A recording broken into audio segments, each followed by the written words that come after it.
जय हिंद। आपको इससे पहले क्लास में क्या पढ़ा दिए थे? पढ़ाए क्या थे?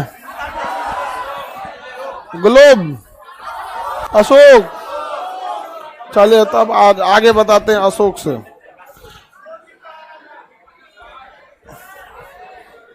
ये उठता नहीं है। अच्छा इतना ही है। टीवी नहीं चल रहा है? चालू हो जाएगा जी। टीवी क्या नहीं चल रहा है? कौन सा नहीं चल रहा है? चलिए आधा घंटा 1 घंटा वेट कीजिए, चल जाएगा टीवी। इससे पहले हम आपको बिंदुसार पढ़ा दिए थे। तो वो वाला काहे नहीं है? तो उसको हटा दो वहां से, फिर कोई ले लो। उसको हटा दो तो मम्मी, एक ठो। हाँ हाँ हाँ, जाओ।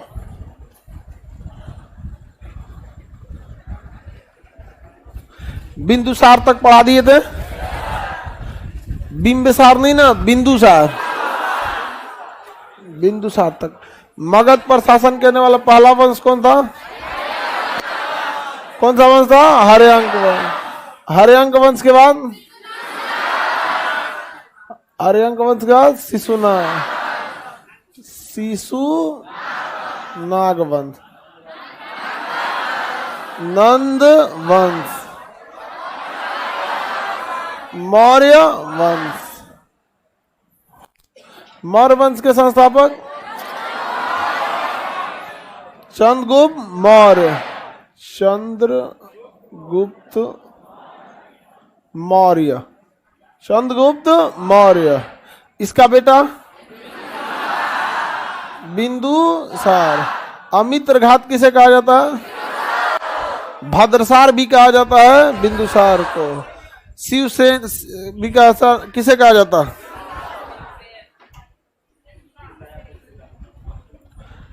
शत्रु विनाशक बिंदुसार। बिंदुसार ने कोई नए क्षेत्र को कब्जा कर पाया। इसका बेटा का नाम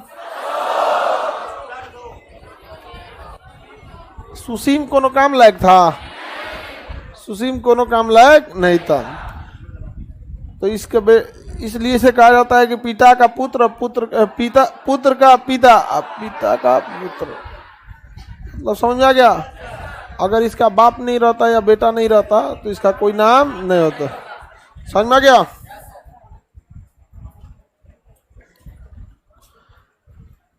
अशोक बिंदुसार के समय कहाँ विद्रोह हुआ था? कहाँ हुआ था? कश्मीर में। बिंदुसार के समय विद्रोह कहाँ हुआ? कश्मीर में हुआ था। हालांकि बिंदुसार के ने उसे सुसीम को भेजा था दबाने के लिए, लेकिन सुसीम उस विद्रोह को दबा नहीं पाया था। किसने विद्रोह को दबाया? अशोक। श्रीनगर शहर की स्थापना अशोक। आप बताइए, चंद्रगुप्त मौर्य के समय एक राजदूत रहता था, नाम क्या था?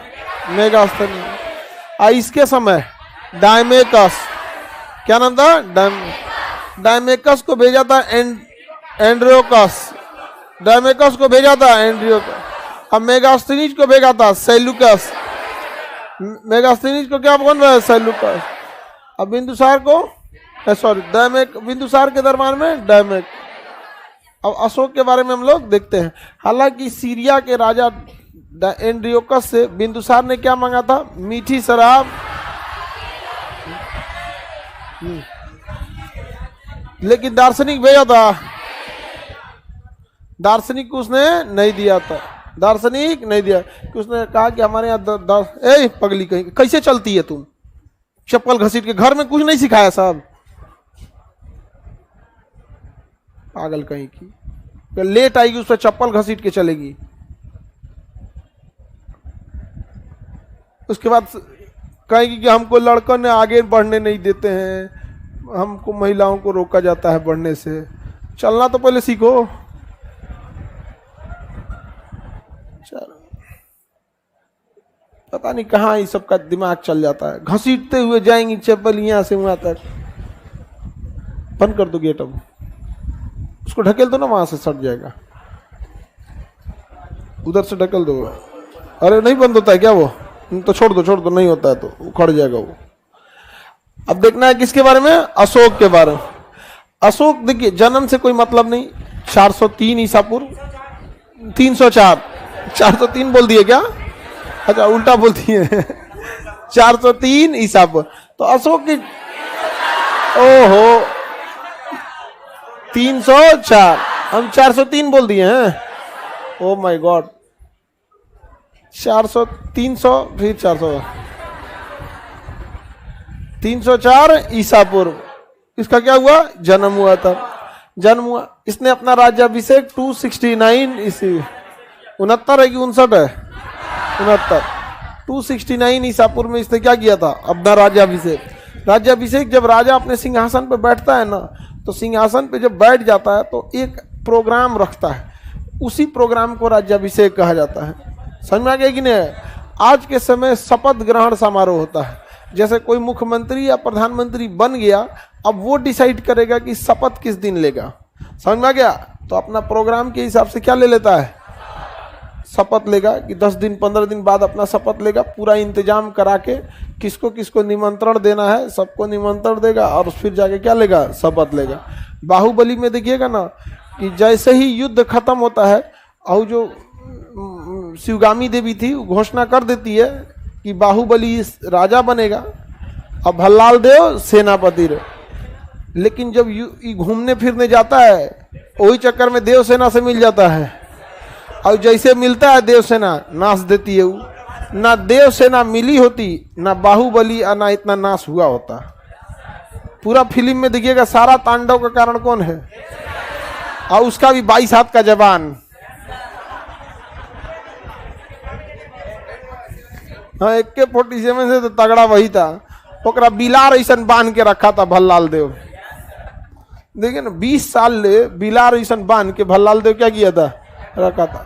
फुल मेकअप खराब कर दिया था बेचारी का, धूप में एकदम पकुस गई थी।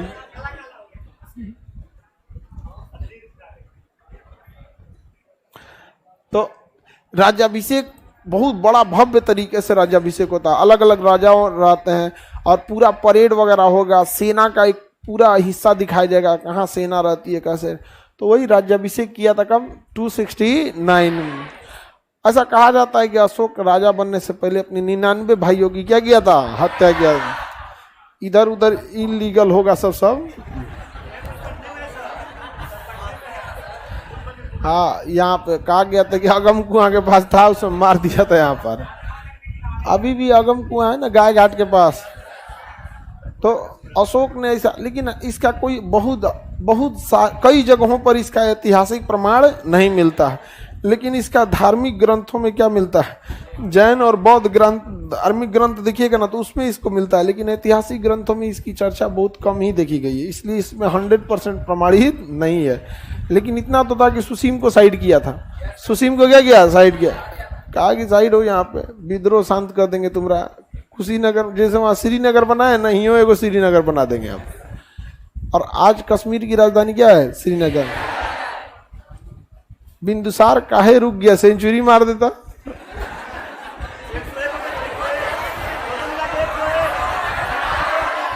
एगो अशोक को जोड़ो ना 99 में, 99 में एगो 99 को तो मार दिया, एगो अशोक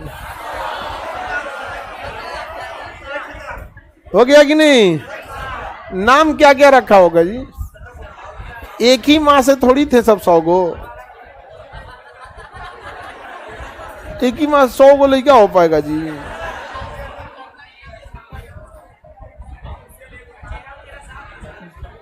अगल बगल एन तेन इन सब का लीगल इलीगल सब रहता है। तो अशोक जो था इसका अर्थ होता है जिसको दुख ना हो, अशोक दुख ना हो। अब बिंदुसार को अमित्र घात शत्रु विनाशक आ गया। राज्याभिषेक के 8वें वर्ष इसने कलिंग पर आक्रमण कर दिया, 261। राज्याभिषेक के चौथे वर्ष 8वें वर्ष इसने क्या कर दिया? कलिंग पर आक्रमण कर दिया। कलिंग की राजधानी उस समय तोसली थी। कौन सी थी? तोसली थी। कलिंग की राजधानी तोसली। कलिंग पर जब आक्रमण किया तो ऐसा कहा जाता है कि कलिंग पर आक्रमण ये हाथियों को प्राप्त करने के लिए किया था। हाथी मतलब कलिंग, उड़ीसा का नाम कलिंग था, अभी का नाम उड़ीसा है, उस समय का नाम क्या था? कलिंग। एक समय था उसका नाम उत्कल भी था। क्या नाम था? पंजाब, सिंध, गुजरात, मराठा, द्राविड़, उत्कल, बंगा। समझ में आ गया कि नहीं आ गया? उत्कल था यहाँ पे। तो कलिंग जो था, कलिंग की राजधानी क्या थी? तोसली। कलिंग की राजधानी तोसली होती थी। तो तोसली जो थी वो कलिंग की राजधानी थी। हाथियों के लिए ऐसा कहा जाता था हमला किया, लेकिन इस युद्ध में इतना नरसंहार हुआ क्योंकि अशोक का शुरू का ही चाल, मतलब उसकी स्ट्रेटजी थी, कहीं हमला करोगे, युद्ध के बाद देखना कितने लोग मराएंगे कितने लोग नहीं मराएंगे, सबसे कोई मतलब नहीं, जो मिले मारते चलो। अशोक के समय इतना नरसंहार हुआ, मतलब इतने लोगों की हत्याएं की गई कि जब अशोक दौरे पे गया यहाँ पे तो केवल उसे विधवाओं और माओं की चीखें सुनाई देती थी। किसी का पति मर गया, किसी का बेटा मर गया, कोई छोटा बच्चा रो रहा है, उसका बाप मर गया, यहाँ पे केवल उसको चीखें सुनाई दी कई किलोमीटर तक। जब युद्ध में खत्म हुआ तो निरीक्षण में जाएंगे सुन, वहां पे खून, मानव रक्त में उसके रथ के चक्के फंस गए थे।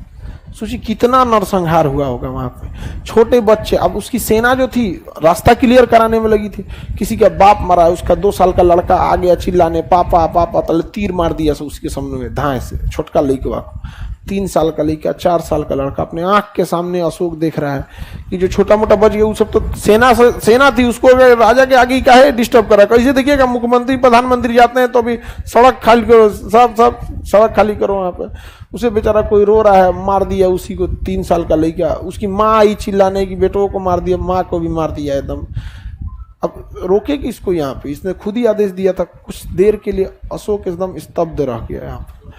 उसने कहा कि किस काम का सिंहासन रहा, किस काम का राजा रहा। इसको देखकर अशोक को ना जानवर भी भागने लगे थे सब। अशोक गया ना तो जो घोड़ा था, हाथी थे, अशोक को देखकर भागने लगे सब यहाँ पे। और जो कोई मतलब जो सैनिक घायल हो गया था, जो अभी मरा नहीं था, किसी का हाथ कट गया है, एक के बचा हुआ है, आखिरी सांस ले रहा है, तो आखिरी सांस में भी किसी का एक के हाथे बचा है, वो भी घसीट के भाग रहा है अपने आप को, अधमरा शरीर भी खींच रहा है अशोक से। अशोक को अपने ऊपर इतना घृणा आने लगा कि यार हम एक राजा हैं, हमसे 3 साल का लड़का डर के भाग रहा है, कोई मर रहा है मृत सैया पे, फिर भी अपने आप को घसीट रहा है वहां पे कि कुछ दूर इससे चले जाए। औरतें अपने बच्चों को लेकर भाग रही है। तो अशोक का एकदम हृदय परिवर्तित हो गया। अशोक की 5 पत्नियों में कारुआकी सबसे ज्यादा प्रिय थी उसको।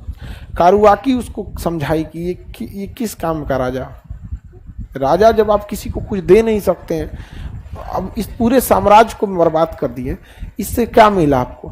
अशोक पूरा मार्मिक हो गया और उसने युद्ध के कलिंग में ही उसने अपना हथियार क्या कर दिया, त्याग दिया, और उसने प्रण लिया कि आज के बाद वो कोई युद्ध नहीं लड़ेगा। और कारुआकी के कहने पर उसने क्या किया, युद्ध त्याग दिया।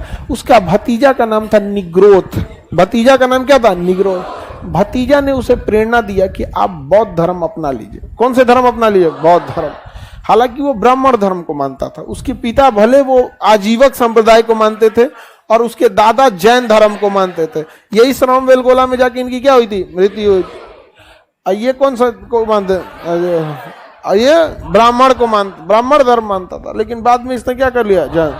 तो बौद्ध धर्म मानने के लिए प्रेरित किया, युद्ध त्यागने के लिए प्रेरित किया। युद्ध तो 2 वजह से, कलिंग युद्ध और कारुआकी के कहला पे थोड़ी मेन तो कलिंग युद्ध था। बाद में इतनी सा बेचारा टेंशन में होगा तो ये समझाई होगी। टेंशन में रहेगा तो अकेले रहता है। पुरुष की खासियत है, जब भी वो टेंशन में रहेगा ना, या कोई प्लान बनाएगा, स्ट्रेटजी रहेगा, तो बिल्कुल वो अकेला सोचेगा।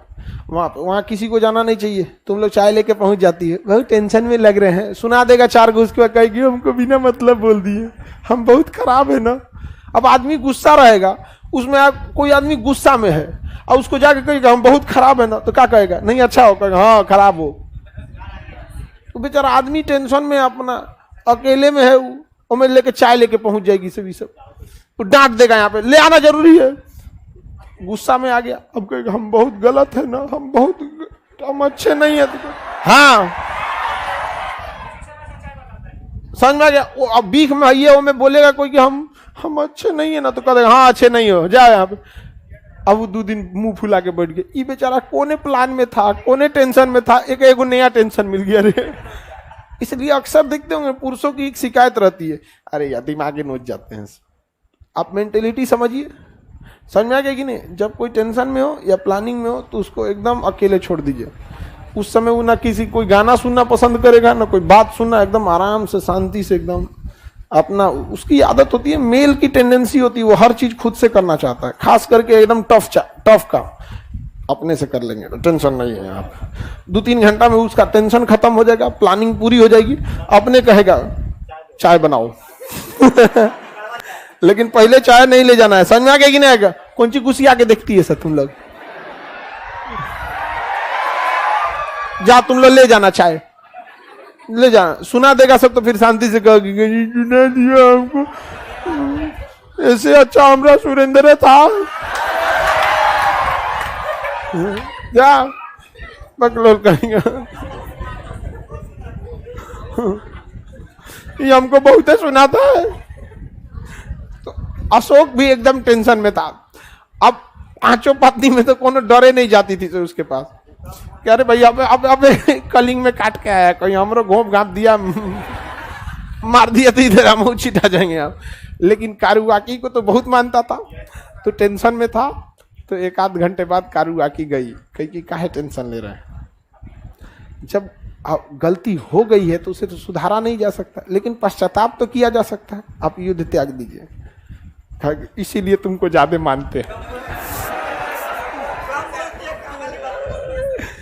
देखिए जिसको बोलने का कला आ गया ना, उसको सब कुछ आ गया। मनमोहन सिंह को बोलने की कला नहीं थी, अब मोदी जी को बोलने की कला है।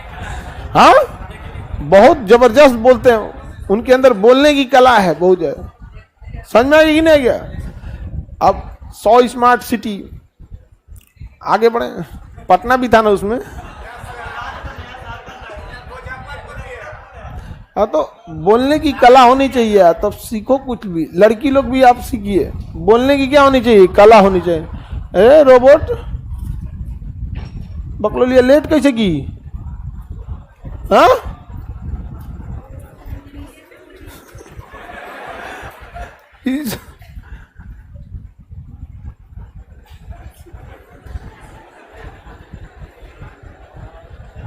कौन बकलोला कहता ऑल फ्रेंड गुड मॉर्निंग? तू यहाँ गुड मॉर्निंग करने आया है?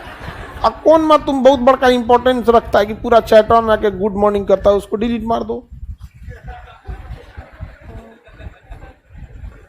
चलो हमारी ओर से भी गुड मॉर्निंग ले लो। चलिए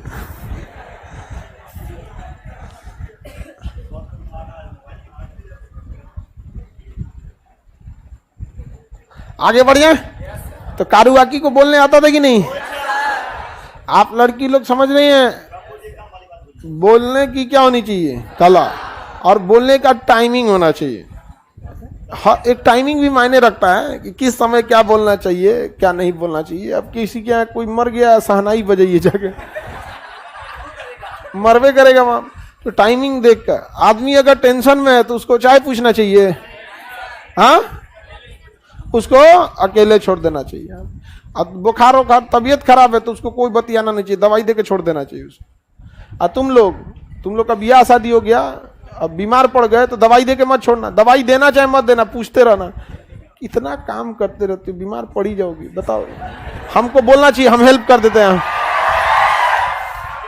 समझा? नहीं तो तुम लोग के घरे में कलिंग युद्ध हो जाए। तो कलिंग युद्ध के बाद अशोक ने क्या कर दिया? भतीजा निग्रोध ने किस धर्म की प्रेरणा दिया? उपगुप्त ने इसे बौद्ध धर्म की शिक्षा दिया। उपगुप्त ने क्या दिया? बौद्ध धर्म की शिक्षा दिया। और अशोक ने क्या अपना लिया? बौद्ध धर्म को अपना लिया। कलिंग पर जब आक्रमण किया तो कलिंग के राजा उस समय थे नंदराज। नंदराज।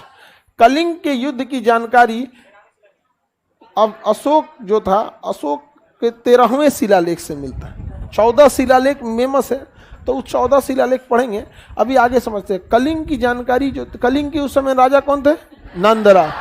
राजधानी कलिंग की तोसली। कलिंग युद्ध की जानकारी हाथी गुफा अभिलेख से। कौन से? हाथी गुफा अभिलेख से। हाथी गुफा अभिलेख जो है खारबेल का है। किसका है? खारबेल का। ये कलिंग का राजा था, कलिंग का राजा था, नंदराज के बाद बना। तो ये खारबेल ने हाथी गुफा अभिलेख लिखवाया और उस हाथी गुफा अभिलेख में लिखा है कि जिस समय अशोक का आक्रमण हुआ उस समय कलिंग के राजा नंदराज थे। कलिंग के राजा। हालांकि अशोक ने अपने 13वां शिलालेख में किसकी चर्चा किया? कलिंग युद्ध की चर्चा किया। किस युद्ध की चर्चा किया? कलिंग युद्ध की चर्चा किया। समझ में आ गया कि नहीं आ गया? अशोक को बताइए पत्नी का नाम क्या था? फेवरेट पत्नी कारुवाकी। कारुवाकी इसने एक युद्ध त्यागने के लिए प्रेरित किया। निग्रोथ ने बौद्ध धर्म की प्रेरणा दिया और उपगुप्त ने बौद्ध धर्म की शिक्षा दी। प्रेरणा और उपगुप्त शिक्षा में अंतर है। जैसे आप लोग यहाँ बैठे हैं तो आप लोग को शिक्षा हम दे रहे हैं, लेकिन यहाँ एडमिशन के लिए आपको कोई ना कोई पुराना विद्यार्थी आपको प्रेरणा दिया होगा कि भाई चल जाओ, अगर तुमको पढ़ने में मन नहीं लगता है, बोझिल लगता है जीएस, तो चल जाओ, वहाँ याद हो जाएगा। समझ में आ गया कि नहीं आ गया? तो उस तरह आप लोग के बड़े भाई या फिर कहीं से आपको क्या मिली होगी? प्रेरणा मिली होगी। तुमको कौन प्रेरणा दिए थे? भैया। हाँ, जैसे इसकी प्रेरणा किसने दिए थे? भैया, ये पंडित जी को। और तुम्हारा एक और भाई वो कहाँ गया? तो बाहर रह गया। तो उसको प्रेरणा कौन दिया था? अच्छा, इसको दोनों पंडित जी को भैया इसके प्रेरणा दिए थे। तो प्रेरणा हो गया यहाँ पे। और शिक्षा कौन दे रहा है? उसी तरह प्रेरणा किसने दिया? निग्रोथ। और बौद्ध धर्म की शिक्षा उपगुप्त ने दिया। शिक्षा किसने दिया? युद्ध त्यागने के लिए। युद्ध त्यागने के लिए कारुवाकी। कारुवाकी को बहुत मानता था। तुम कम बोला कर। उपगुप्त बौद्ध भिक्षुक थे उस समय के। उपगुप्त कौन थे? बौद्ध भिक्षुक। उन्होंने शिक्षा दिया। गुरु, हाँ कह सकते हैं, शिक्षा दिया तो गुरु ही न हो जाएगा। धार्मिक गुरु। अशोक के सामने ही जाके मत बोल देना ये गुरु है। क्या हो जाएंगे? धार्मिक गुरु हो जाएंगे। समझ में आ गया कि नहीं आ गया? किसी को कोई दिक्कत? तो ऐसे मतलब गुरु में धार्मिक गुरु कर लेंगे पूरा। स्पेशली गुरु जब बोलिएगा ना तो उसको राजा के लिए, राजा के पास बहुत सारा ज्ञान होता है, तो गुरु होना चाहिए यहाँ पे। एक हमारे गुरु जी थे, तो उनसे मिलने गए थे एक बार। तो हम अपने गुरु जी थे, तो मिलने गए, तो घर पे वो थोड़ा सा हम बैठे थे बाहर में, तो एक आदमी और बैठे थे, तो परिचय हुआ।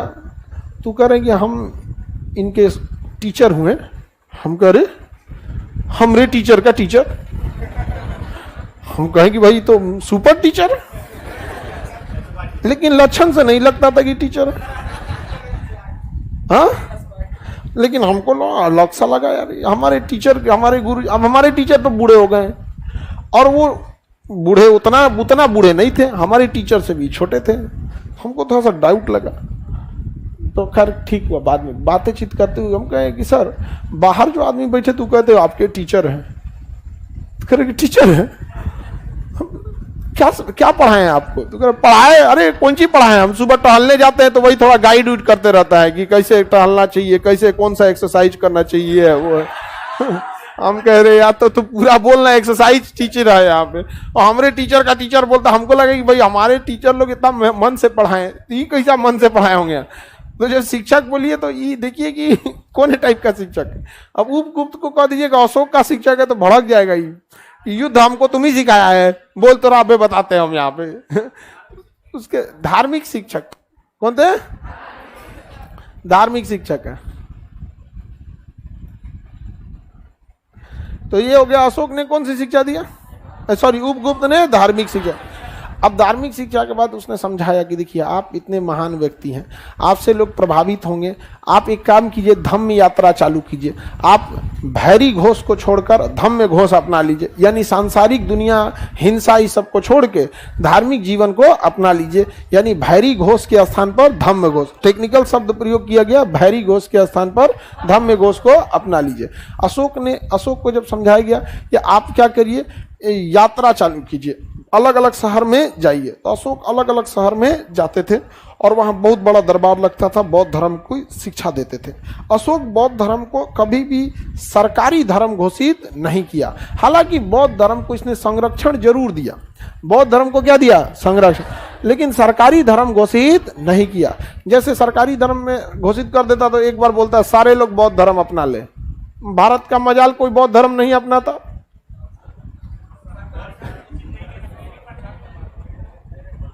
आप बताइए, अगर सरकारी धर्म घोषित कर देता तो सबको क्या मानना पड़ता? अशोक मनवा देता। अशोक एक बार बोल देता ना कि कल से सब लोग को क्या मानना है? बौद्ध धर्म। तो भारत में दो एग्जाम्पल था, कश्मीर का विद्रोह, एक कलिंग का विद्रोह। कलिंग का युद्ध इतना खौफ समाया था ना, जिस तरह भारत में कैसे लोगों को कोरोना से खौफ था, और बाप रे पता चल जाए कि को कोरोना है, आदमी उससे 22 बीघा दूर भाग जाता था। अभी तो कोरोना थोड़ा सा कम लग रहा है ना, लेकिन जिस समय था डेल्टा वेरिएंट, ऐसे समझ में आता है ई गली से एक आदमी गया, उस गली से एक आदमी गया, बहुत बुरा मौत होता था। अशोक से लोग कोरोना से ज्यादा डरते थे। अशोक अगर सरकारी धर्म घोषित कर देता ना तो आज भारत बौद्ध धर्म हो जाता।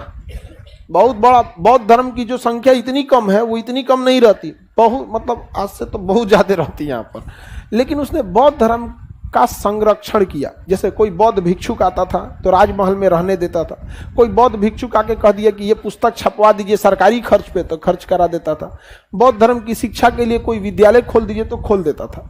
लेकिन कभी भी बौद्ध धर्म को उसने सरकारी धर्म घोषित नहीं किया, जबकि वो चाहता तो कर सकता था। वो लोकतंत्र नहीं था, जैसे अभी ना लोकतंत्र है, उस समय लोकतंत्र नहीं था, क्या था? राजतंत्र। लेकिन उसने कभी किया नहीं किया। अशोक ने अपने बेटा महेंद्र और बेटी संघमित्रा, बेटा महेंद्र और बेटी संघमित्रा, बेटा का नाम महेंद्र और बेटी का नाम, बेटा महेंद्र और बेटी महेंद्र और संघमित्रा, संघमित्रा,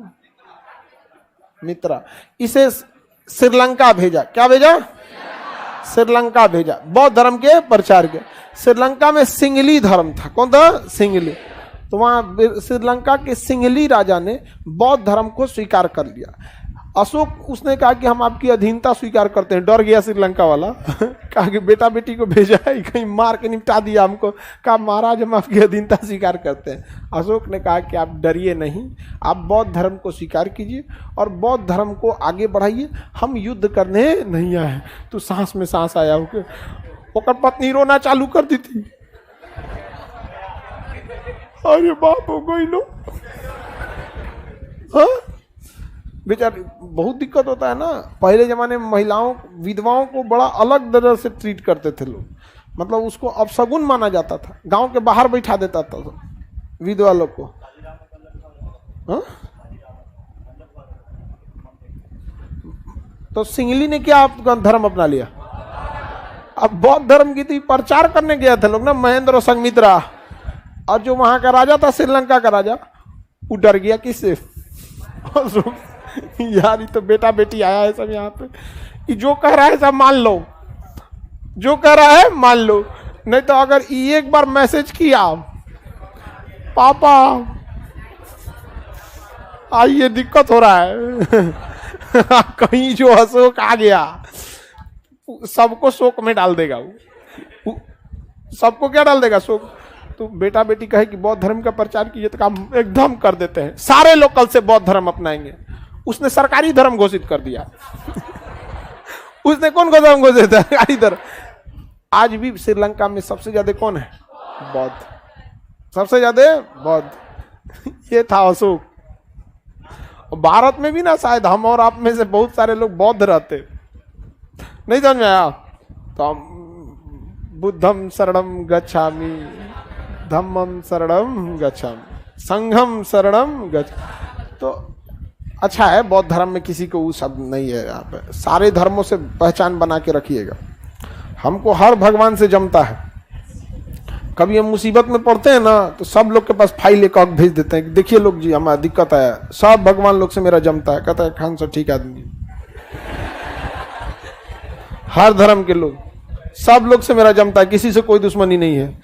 ईसा मसीह भी ठीक है यहाँ पे, वाहिगुरु भी ठीक है, सब एकदम यहाँ पे सबसे जमते रहता है। हमको कोई जरूरत है बैर ले ला का? काहे दुश्मनी लेंगे? यहाँ कोई अपने गांव के वार्ड मेंबर से दुश्मनी नहीं लेता है, क्या हमारे दुआरी पे का नाली टेढ़ करा देगा? तो तुम लोग भगवान से दुश्मनी क्या लेता? सब जगह है एकदम ठीक ठीक ठीक ठीक। अरे अगर नहीं मान सकते हो तो अपना ही धर्म मानो, लेकिन सम्मान करना चाहते हो तो करो, लेकिन दूसरे का अपमान मत करो। क्यों? क्योंकि यदि अगर किसी धर्म का अपमान किया और कहीं जो मुसीबत में फंसा, इसका हम एक बार ना मतलब सोचे कि सर्वे कैसे करें यहाँ पे, आखिर कुछ सर्वे करना चाहिए। तो एक हमारे मित्र मंडली में एक लड़का था, मित्र मंडली में साथे पढ़ा था, तो वो सोचा बहुत खचरा था। अब वो अपने धर्म की खूब तारीफ, बाकी दो चार को धर्म की खूब बुराई, दो चार को का खूब बुराई करता था। हम कहें इसको कैसे समझाएं इसको? तो एक बार उसको फ्लाइट लेके गए बरसात में, फ्लाइट में बैठे बरसात में, बरसात के समय में फ्लाइट में ना इतना हैवी टर्बुलेंस होता, कभी ऐसे ऐसे हो जाता है जहजिया।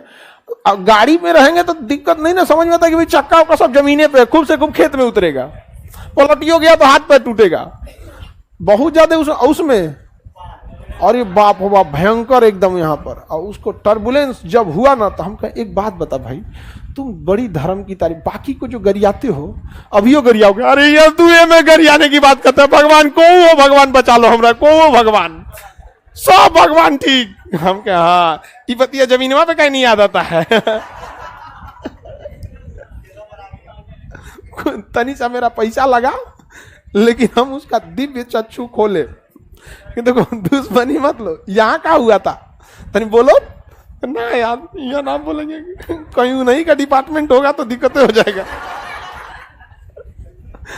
किसी की बुराई नहीं करनी चाहिए, चाहे व्यक्ति हो, भगवान हो या कहीं पे, किसी की बुराई नहीं करनी चाहिए।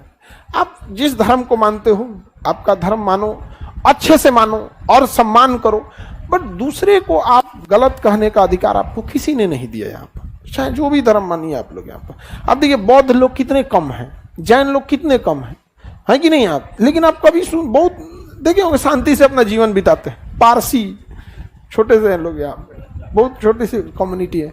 सिखों को देखिए ना, सबसे बेहतरीन तो सिख लगते हैं। आप उनके यहाँ जाके गुरुद्वारा में 365 दिन खाना खाइएगा ना, तो नहीं कहेगा कि तो डेली का चलाता है। और हकीकत है गुरुद्वारा के अगल बगल में कोई भूखा नहीं सोता है। अगर आपको भूखमरी खत्म करना है तो या तो सबके यहाँ पैसा दे दो या हर गांव में गुरुद्वारा खोल दो, कोई भूखा नहीं सोएगा। बहुत इज्जत करते। कभी आप लोग गुरुद्वारा में जाकर लंगर खा के देखिएगा ना, आपको लगेगा कि यार हमारा ही धर्म है।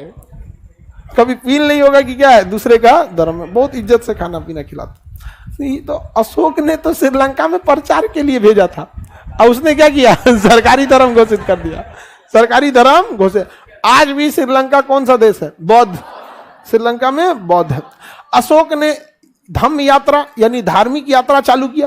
तो अशोक ने क्या चालू किया? धम्म यात्रा। कौन यात्रा? धम्म यात्रा।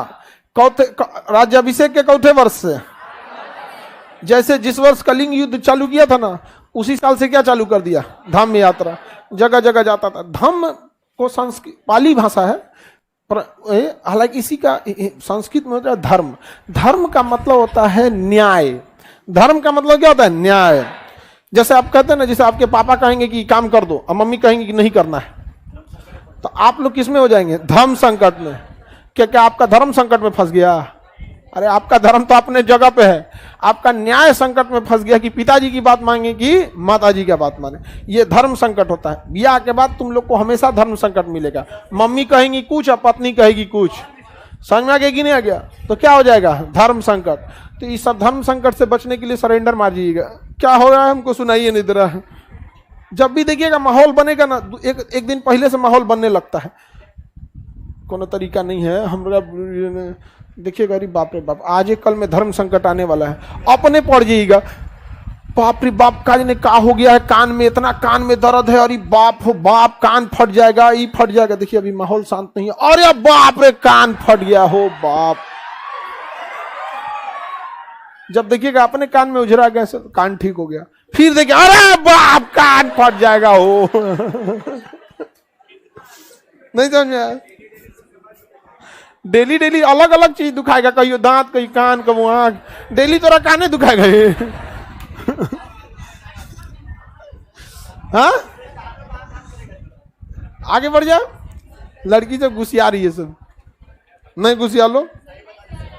हाँ? तो नोट करके कहीं को लिख रही है, कान दुखाने पे भरोसा नहीं।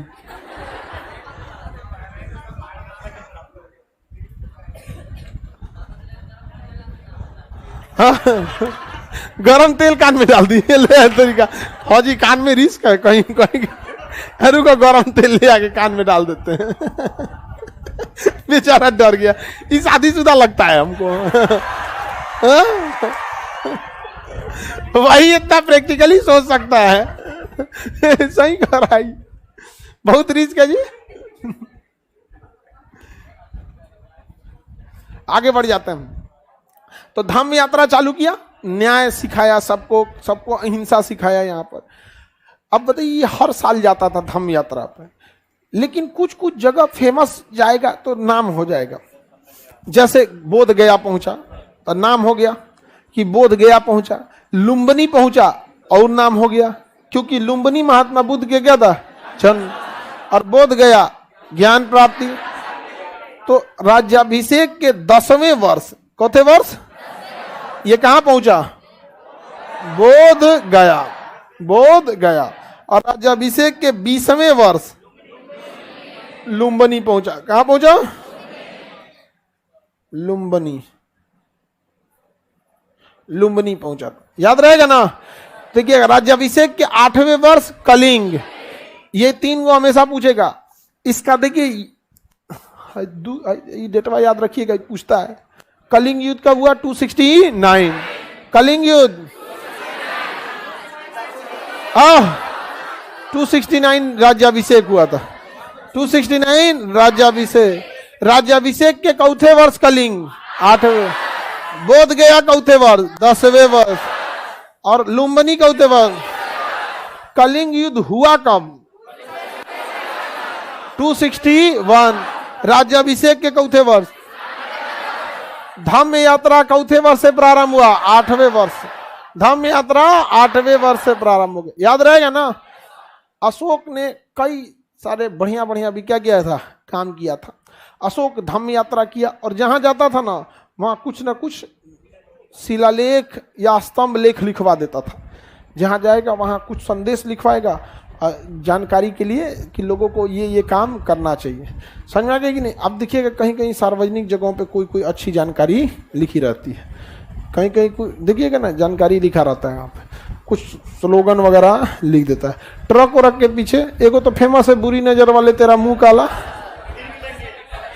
पिछवा कुछ कुछ कभी कभी अच्छा बात लिख देता है। हाँ,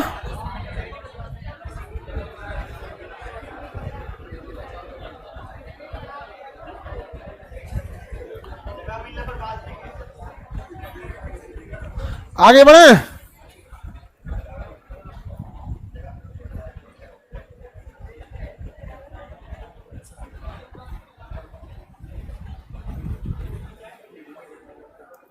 अशोक ने क्या किया, राज्याभिषेक भी अभिलेख लिखवाना प्रारंभ किया। अशोक को अभिलेख लिखने की प्रेरणा किससे मिली थी, अभिलेख लिखने की प्रेरणा डेरियस। अभिलेख लिखने की प्रेरणा डेरियस से मिली थी, ईरान के शासक डेरियस। अशोक ने अपने अभिलेख में बहुत सारी क्या लिखा है, जानकारियां लिखा है। अशोक ने अभिलेख में क्या लिखा है, अशोक ने जितने अभिलेख है उसमें बहुत सारा उपदेश वगैरह लिखा है। लेकिन जब उपदेश लिखा है ऐसे अभिलेख में, तो देखिएगा लेटर वेटर पूरा लिखने के बाद, अभिलेख लिखने के बाद किसका है निचवा लिखा जाता है। तो यहां लिखा है प्रियदर्शी, प्रियदर्शी, प्रियदर्शी।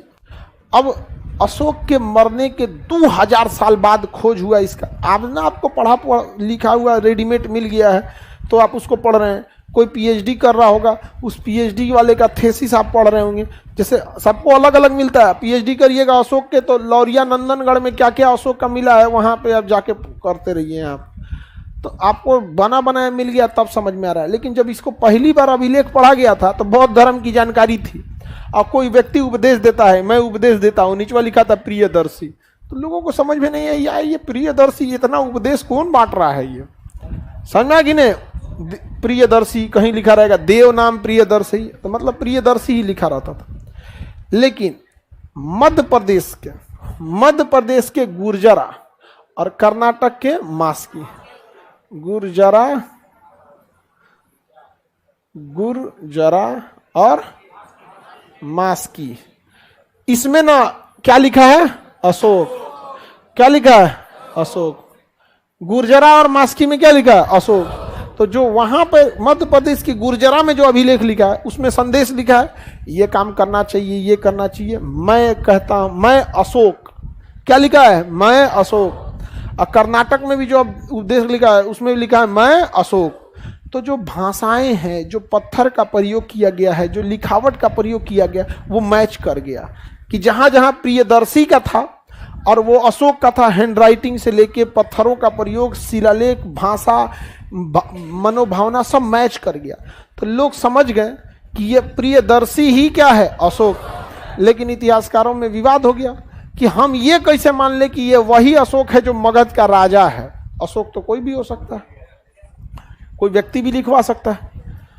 तो भैया अशोक लिखने से पहले सम्राट तो लिखना चाहिए ना, तो कहीं सम्राट लिखा ही नहीं था, तो आधा चल गया छीट के प्रियदर्शी के नाम पे। अब दो जगह अशोक लिखा है, गुर्जरा और मास्की। अरे कहीं तो लिखो कौन अशोक। अब कर्नाटक में अशोक क्या करेगा, मगध का शासक था, कभी कभी कर्नाटक जाता होगा, मध्य प्रदेश की गुर्जरा में जाता होगा, लेकिन इसने कहीं नामे नहीं लिखा। तो राजस्थान में एक भब्रू अभिलेख मिला है। राजस्थान में क्या मिला है, भब्रू अभिलेख, भब्रू अभिलेख मिला है। इसमें इसने खुद को सम्राट बताया है, सम्राट, मगध सम्राट अशोक। यहां इसने स्पष्ट लिखा है, अभिलेख लिखा है पत्थर का, उसमें संदेश लिखा है कि बौद्ध धर्म में इस व्यक्ति को दूसरे के प्रति सहानुभूति रखना चाहिए, जानवरों के प्रति मानवता रखनी चाहिए। ये मैं मगध नरेश सम्राट अशोक, तब समझ में आएगी ये मगध नरेश सम्राट अशोक है। जितना भारत के अलग अलग शहर में बड़का बड़का पत्थर पे संदेश लिखा हुआ है ना, जहां जहां प्रियदर्शी है वो सारा का सारा प्रियदर्शी अशोक, और कोई अशोक नहीं बल्कि मगध नरेश सम्राट अशोक। समझ में आ गया। तो बताइए अशोक के अभिलेखों में कौन सा नाम दिखता है, किस दो अभिलेख में अशोक ने अशोक शब्द का प्रयोग किया। गुर्जरा और मास्की। गुर्जरा कहाँ है, मध्य प्रदेश। गुर्जरा, मास्की। किस अभिलेख में अशोक ने खुद को सम्राट घोषित किया, भब्रू अभिलेख।